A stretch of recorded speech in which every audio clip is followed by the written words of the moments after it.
और मियाँ किन्ने पैसे रहते ना तेरे उस दिन दे यार?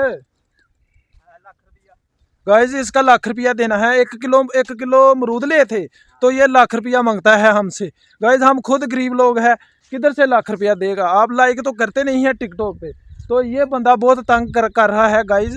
ये बाग वाला गाइज हमसे ₹1,00,000 मांग रहा है 1 किलो अमरूद का। गाइज नहीं बहुत चंगा बंदा है, बहुत ही हैप्पी बंदा है, साढ़े नाल बड़ा प्यार करता है।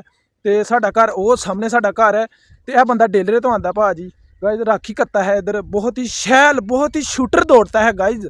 ऐसे दौड़ता है जैसे मोटरसाइकिल दौड़ता है। तो इससे अमरूद लिए थे। तो गाइज अब इसको पैसे देंगे इंशाल्लाह किस्तों के साथ, रोज़ के ₹10 देंगे। तो बहुत मज़ा आता है गाइज हंसी मजाक करने का। ये हमारा ब्रो है, इसका ₹100 देना है किस्तों पे। गाइज आप कमेंट में बताओ इसको किस्तों में दूं कि नगद दे दूं? गाइज इतनी बड़ी रकम है, ये इसको रास्ते में कोई लूट लेगा, कोई खोलेगा इससे पैसे, किसी ने खो लिए तो ये गरीब हो जाएगा। दस्यो कमेंट में कि किस्तों में दूं या